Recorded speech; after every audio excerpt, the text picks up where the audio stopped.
오늘 우리에게 주시는 하나님의 말씀은 요한복음 4장 35절에서 38절까지의 말씀입니다. 오늘은 제가 봉독하겠습니다. 너희가 넉 달이 지나야 추수할 때가 이르겠다 하지 아니하느냐?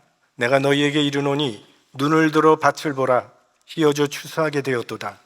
거두는 자가 이미 삭도 받고 영생에 이르는 열매를 모으나니 이는 뿌리는 자와 거두는 자가 함께 즐거워하게 하려 함이니라.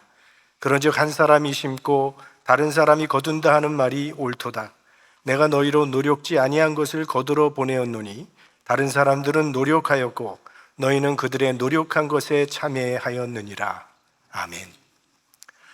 예수님께서는 우리가 일상에서 흔히 접하는 소재를 비유로 많이 사용하셨습니다. 포도나무의 비유, 무화과나무의 비유, 겨자씨의 비유, 누룩의 비유, 이른 양의 비유, 여러 가지 비유로 진리를 설득하셨습니다. 오늘 본문은 농사를 소재로 한 비유입니다. 평소 예수님께서는 농사 짓는 원리를 가지고 복음에 관해서 교훈을 주셨는데 농사의 원리와 복음의 원리가 비슷한 점이 많기 때문입니다. 나라마다 기후 조건이 다르기 때문에 농사철이 다를 수 있는데 보통 이스라엘에서는 10월 중순에 보리씨를 뿌리고 추수는 4월에서 5월 말경까지 한다고 합니다. 넉 달이 지나야 추수할 때가 온다라고 하신 말씀을 보아서 예수님께서 이 말씀을 하신 때는 12월이나 1월경으로 생각이 됩니다. 그리고 그때쯤이면 들에는 보리가 푸르러 있을 그런 시기입니다. 그러나 오늘 주님께서 하신 이 말씀은 곡식 추수에 대한 말씀이 아니라 인간 영혼의 추수에 관한 말씀입니다.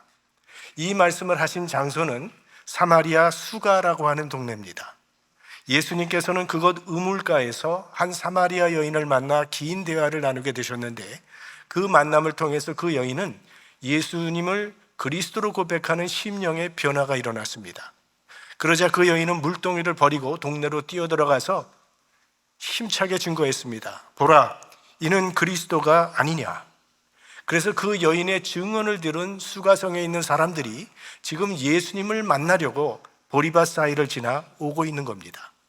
그 광경을 보신 예수님께서 눈을 들어 밭을 보라, 이런 말씀을 하신 거예요. 눈을 들어 밭을 보라, 이 말씀에는 두 가지 동작이 들어가 있습니다. 하나는 눈을 들라는 겁니다. 영의 눈을 뜨라는 말이죠. 육신의 눈에 보이는 것에만 시선을 맞추고 살 것이 아니라 영의 눈을 들라는 것입니다. 더 높은 차원의 삶을 한번 바라보라는 그런 말씀이죠. 그 다음에는 밭을 보라 말씀하십니다. 여기서 밭은 인간 세상을 의미하는 것입니다. 그러니까 눈을 들어서 인간 세상을 바라보라는 말입니다. 세상을 어떻게 바라보느냐에 따라서 내가 살아갈 방향과 사명의 길이 정해지도록 되어 있습니다. 칼 막스라고 하는 사람이 본 세상은 가난과 계급이 문제였습니다. 그래서 계급을 없애버리고 가난을 추방하면 인간의 문제는 해결된다고 보고 그런 일을 하기 위해서 열심히 일을 했습니다. 예수님이 보신 세상은 어떤 세상인가? 영혼의 빈곤이 가장 큰 문제라고 보셨습니다. 오히려 무엇을 먹을까? 무엇을 마실까? 무엇을 입을까? 이거 염려하지 말라고 하셨습니다. 공중에 나는 새를 보라. 내일 먹을 양식도 비축해 놓지 않았는데도 잘 살고 있는데 어찌 하나님의 자녀들이 무엇을 먹을까 먹는 문제로 고민하느냐고 하시면서 너희는 먼저 그의 나라와 그의 의를 구하라. 그리하면 이 모든 것이 너희에게 더해지리라 말씀하셨습니다. 어떻게 보면 예수님께서는 참 세상 물정 모르는 전혀 현실감이 없는 말씀을 하신 듯하게 그렇게 들려옵니다. 자, 그렇다면 21세기를 살아가는 지금 우리들이 살고 있는 세상은 어떻습니까? 21세기에는 인간들이 가장 그동안 문제 삼아오던 것들이 대부분 해결된다고 하는 것이 과학자들의 생각입니다. 먹는 문제, 지금도 굶주리는 사람들 많이 있습니다. 장차 지구의 인구는 점점 더 많아질 텐데 그렇게 되면 이게 식량난이 더 심각해지는 거 아니냐고 걱정하는 사람들이 있는데 이 식량 생산은 유전자 공학이 해결해 준다는 것입니다. 여러분, 한국에서는 벌써 오래전에 무추라는 것이 나왔죠? 무추가 뭡니까? 무와 배추를 접붙여서 위에는 배추가 되고 땅 속에는 무가 되는 게 무추입니다.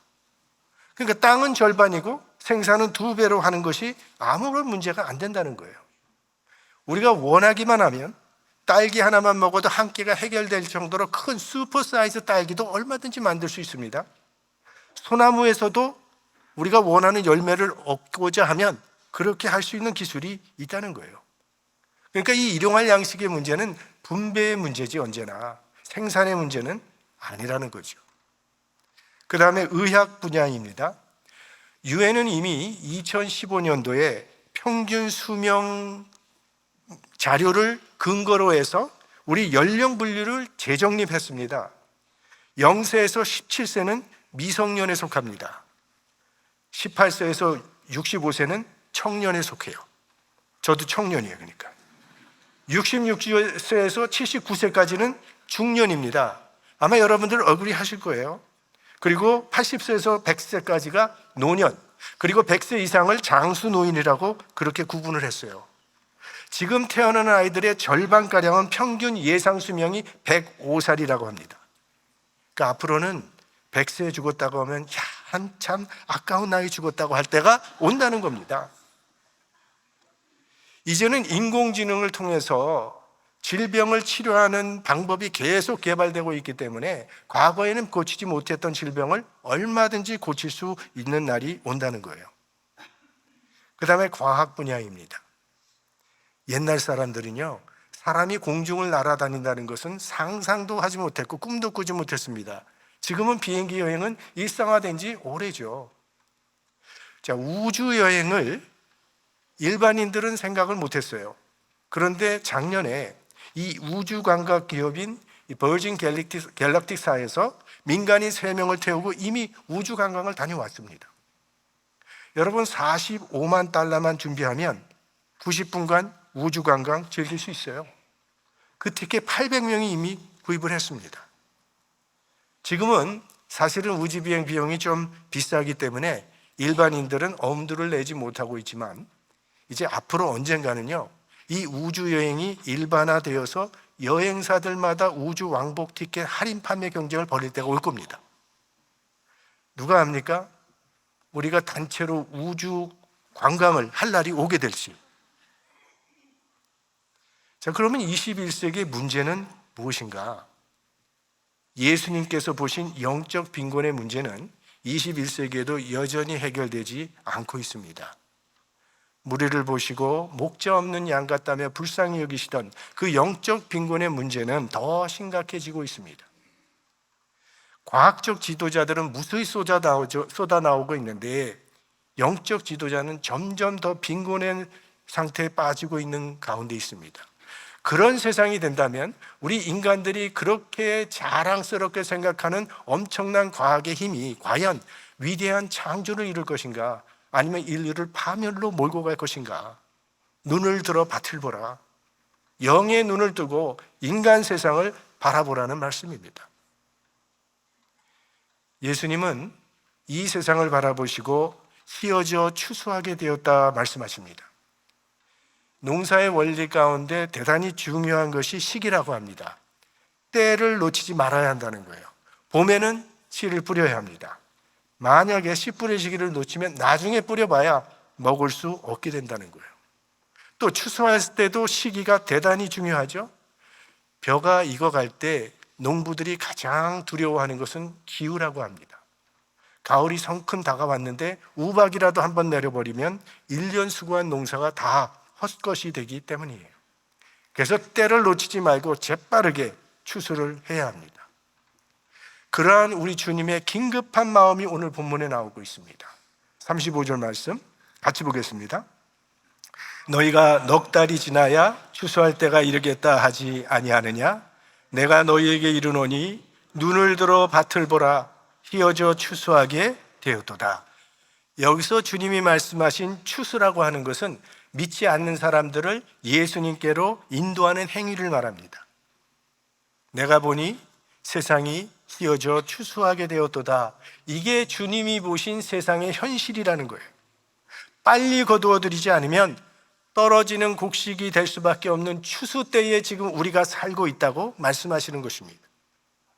제자들은 이 예수님의 영적인 말씀을 깨닫지 못하고 보리밭을 바라보면서 아직 넉 달은 더 있어야 추수할 때가 된다는 인간적인 계산을 하고 있었던 겁니다. 예수님께서 이 세상에 오심으로 하나님의 나라가 시작되었습니다.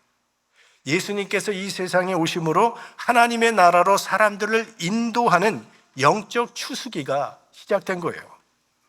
예수 그리스도께서 다시 오시는 그날까지 우리는 지금 추수를 기다리고 있는 황금빛 들녘에 서 있다는 겁니다. 그래서 성경은 때를 얻든지 못 얻든지 항상 말씀을 전파하라 말씀하십니다. 왜? 우리 편에서는 때가 아직 아니라고 핑계하지만 영적 추수기는 이미 예수 그리스도와 함께 이 땅에 도래했기 때문이에요. 아직 때가 되지 않았다고 하는 생각이 영혼 구원에 큰 방해가 된다는 거죠. 영혼을 추수하는 일은요, 인간적으로 계산할 수가 없는 겁니다. 지금 우리 교육부에서는 저 영아 유치부 그 어린 아이들에게 열심히 신앙 교육을 하고 있어요. 그 아이들이 아무리 머리가 좋다 한들 그 나이에 예수 그리스도의 십자가로 구원받는 대속의 진리를 그들이 이해할 수가 있겠습니까? 적어도 넉 달은 지나야 추수를 할 수 있지 않겠습니까? 또 인간적으로 계산을 해보면 그 애들이 앞으로 100년 가까이 살 텐데 뭐 벌써부터 예수가 누구인지 가르치느냐고 할 수 있죠. 좀 더 큰 후에, 좀 더 성숙한 후에 해도 되지 않겠습니까? 넉 달이 지나야 추수할 때가 되지 않겠느냐는 말이죠. 논리적으로는 맞아 보입니다. 그러나 나이가 들수록 우리의 심령은 굳어지고 점점 무감각해져서 구원받을 기회를 놓칠 수 있다는 거예요. 그래서 때를 얻든지 못 얻든지 항상 힘쓰라. 넉 달 후에 생각하지 말고 지금 추수하라는 그런 말씀입니다. 다음 기회가 있을 것이라고 생각하지 말아야 합니다. 우리는 모르니까. 그에게는 우리가 마지막 기회일 수도 있다는 거예요. 이번 기회를 놓치면 그 사람은 다시는 복음을 듣지 못할 수도 있다는 그런 절박한 마음으로 복음을 전해야 한다는 거예요. 저 사람은 나하고 참 친하니까, 저 사람은 마음이 착하니까 내가 전도하면 믿을 것이라고 생각을 하는 전도는 내 계산대로 되지 않습니다. 만약 그렇다면 집안 식구들이 제일 전도하기 쉬워야 되는데 실질적으로는 그렇지 않은 경우가 얼마든지 있다는 거예요. 우리가 사도행전 17장을 보시면 사도 바울이 여기저기 다니면서 이제 선교를 하는데 아덴이라고 하는 도시에 들어오게 됐습니다. 근데 그 아덴이라고 하는 것은 사람들이 종교성이 매우 깊다, 종교성이 많았다, 이렇게 성경은 표현하고 있습니다. 그러면 우리가 인간적으로 계산해 보면 그 사람들이 가장 빨리 예수 믿을 것 같은 계산이 나오잖아요. 그런데 바울은 아덴에서 선교에서 실패합니다. 바울은 선교한 모든 지역에서 교회를 세웠습니다. 에베소에 가면 에베소 교회를 세우죠. 빌립보 가면 빌립보 교회, 고린도 교회, 데살로니가 교회, 어딜 가든지 그가 지나간 곳에는 교회가 세워졌어요. 그러나 성경에 아덴 교회는 없습니다. 그러니까 인간의 계산과 하나님의 계산은 이렇게 차이가 있다는 거예요. 우리 기독인들을 대상으로 조사한 통계 자료를 보면요, 많은 사람들이 예수를 믿고 나서 하는 말이, 아니 내 주변에 예수 잘 믿는 사람들이 굉장히 많았다는 거예요. 근데 그들 중에 누구도 자기에게 예수 믿으라고 권유한 사람이 없었다는 거예요. 자기 집안에는 목사도 있고 장로도 있고 집사도 권사도 그렇게 많은데 자기 영혼을 불쌍히 여겨서 예수 그리스도를 전해준 사람이 없었다는 겁니다. 그래서 따지는 거예요. 아니 왜 이렇게 인생의 중요한 문제를 나에겐 얘기해 주지 않았습니까? 그것에 대한 가장 많은 대답이 해봤자 소용이 없을 것 같아서, 저 사람은 너무 유식해서 안 될 것 같아, 저 사람은 너무 부자라서 안 될 것 같고, 저 사람은 너무 까칠해, 그래서 그만뒀다는 거예요. 그런 것이 아직 때가 되지 않았다는 생각이죠. 그러나 아직 넉 달이 지나야 된다는 생각은 인간적인 계산일 뿐이지, 전도는 내가 계산하는 대로 성과가 주어지지 않습니다. 하나님이 계산하는 대로 주어지는 것입니다. 생각해 보십시오. 150년 전에 한국의 선교사님들이 찾아왔는데 그 150년 전 한국의 사회 상황이 복음을 전할만 해서 선교사들이 우리 한국 땅에 왔겠습니까? 정말 캄캄한 어둠의 땅이었습니다. 그런데도 그들이 왔더니 기독교 역사에, 선교 역사에 기적이 일어났던 거죠. 언어도 다르고 문화도 다른 저 아마존 정글에 살고 있는 원주민들의 상황이 복음을 전할만 했겠습니까? 그러나 전했더니 영생의 열매가 열리고 있다는 거예요. 그래서 주님은 보라, 휘어져 추수하게 되었다고 말씀하신 것입니다. 믿음의 눈으로 세상을 바라보면 휘어져 추수할 곡식들이 물결치고 있다는 말씀이에요. 아직 때가 되지 않았다는 생각은 인간적 계산에 의한 말이고, 휘어져 추수하게 되었다는 말은 예수 그리스도의 복음의 원리입니다.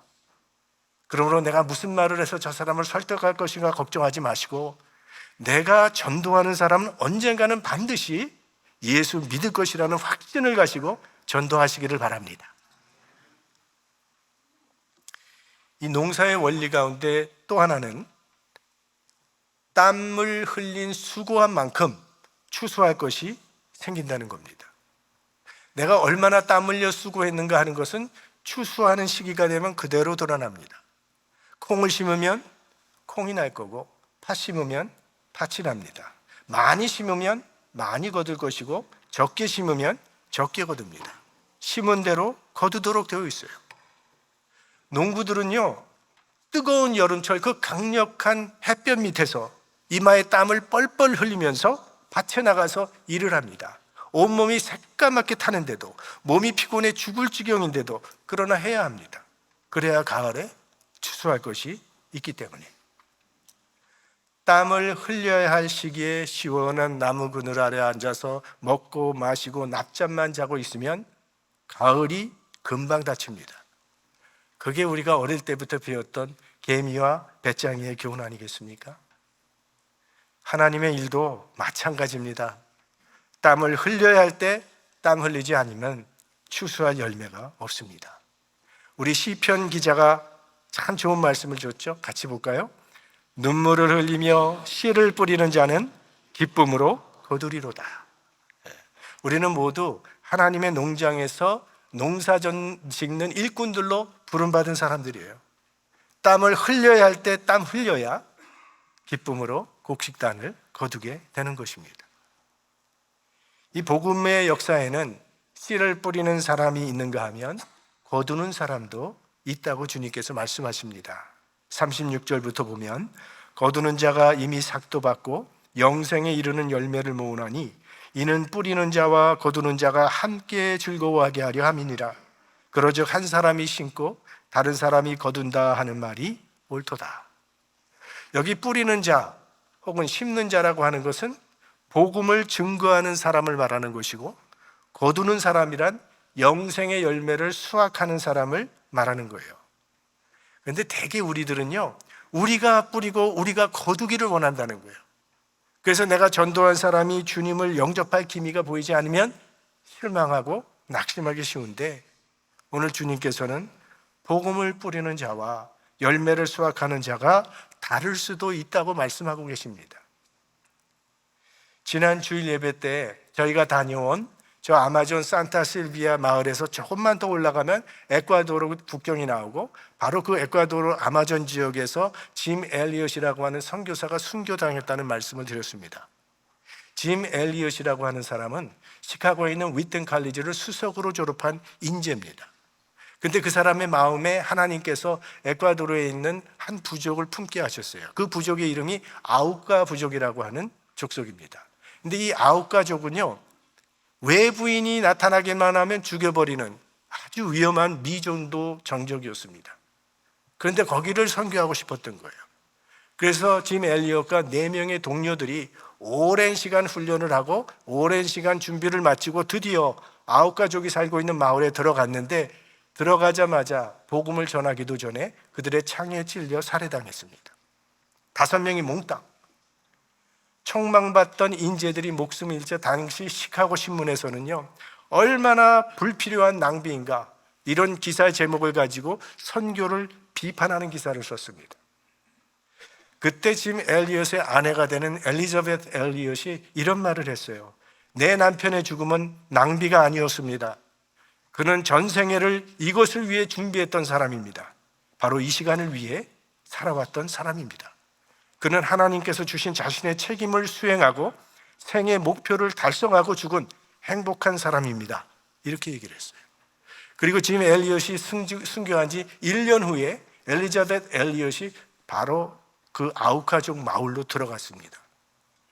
근데 이 아우카 종족은 남자는 죽이지만 여자를 죽이는 것은 비겁한 짓이라고 해서 여자들은 죽이지를 않았어요. 그래서 이 엘리자벳이 그곳에서 5년 동안 간호사로 그들을 헌신적으로 섬겼습니다. 아우카족은 그녀를 하얀 천사라고 불렀어요. 그리고 5년 동안 섬기고 그 족속을 떠나려고 할 때 아우카족 추장이 그에게 물었습니다. 당신은 누굽니까? 나는 당신들이 6년 전에 죽였던 그 남자의 아내입니다. 제 남편이 당신들을 향해서 품었던 그 사랑을 당신들에게 전하기 위해서 내가 다시 이곳에 온 겁니다. 그 말을 듣고 아우카족이 자신들의 잘못을 뉘우치고 예수를 믿게 되었어요. 그래서 그 마을에는 많은 교회가 세워지게 되었는데 짐 엘리엇을 죽인 마을 교회에 짐 엘리엇의 아들이 목사가 되었습니다. 그리고 그 짐 엘리엇을 죽인 사람들이 그 교회 장로로 또 교사로 섬기게 되었어요. 그러니까 짐 엘리엇은 씨를 뿌렸고 그의 가족은 열매를 거둔 겁니다.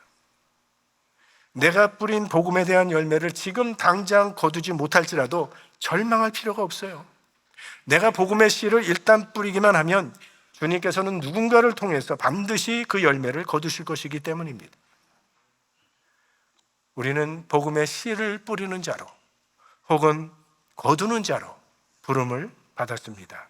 우리 모두 복음의 씨를 뿌리던가 복음의 열매를 거두는 삶을 살아갈 수 있게 되기를 바랍니다. 예수님의 제자는 예수님의 마음을 가진 사람이에요. 이 예수님의 마음을 품고 세상을 바라보면 추수할 영혼들이 보인다는 겁니다. 인생길에서 지친 목마른 영혼들이 복음을 기다리고 있다는 거예요. 우리가 살고 있는 이 플러턴 지역에서도 또 캘리포니아에서도 이 미국과 저 땅끝에서 구원해달라고 손짓하고 있다는 거예요.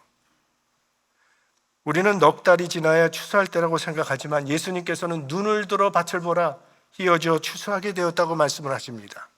추수할 것은 많되 일꾼이 적으니 누가 하나님의 나라를 위해 땀을 흘려주겠느냐고 찾고 계십니다. 누가 영혼의 농장으로 일하러 나가겠느냐고 묻고 계시는 거죠. 주님께서는 우리 교회에게 이 지역에 살고 있는 목마른 영혼들을 추수하라고 말씀하시는 겁니다.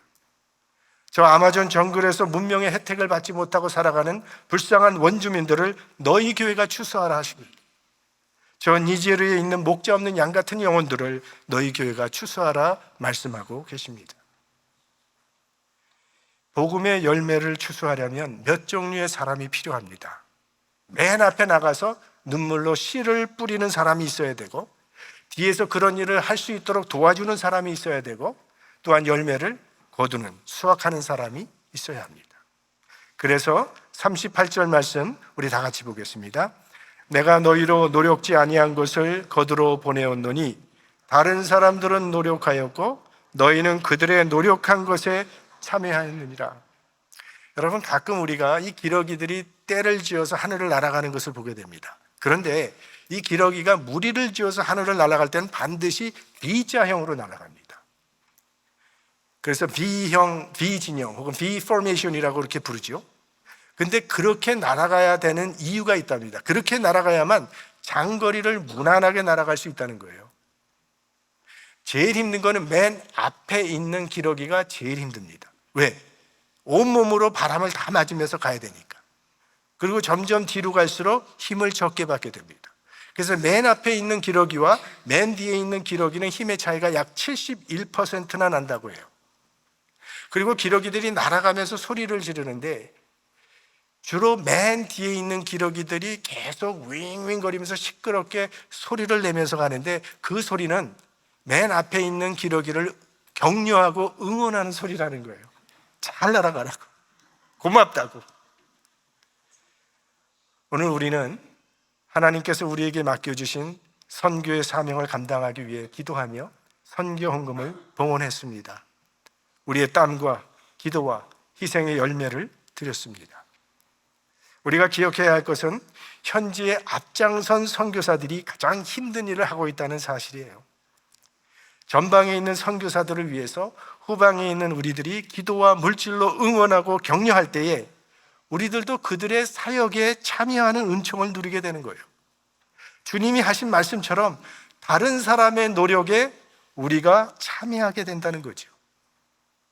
하나님께서는 우리에게 우리 정예린 선교사님의 사역에 참여함으로 함께 추수할 수 있는 기쁨을 누리는 기회를 주셨고, 이제는 우리 아마존에서 눈물로 씨를 뿌리는 한원광 선교사님의 사역에 참여함으로 함께 추수할 수 있는 기쁨을 누리는 기회를 주신 것입니다.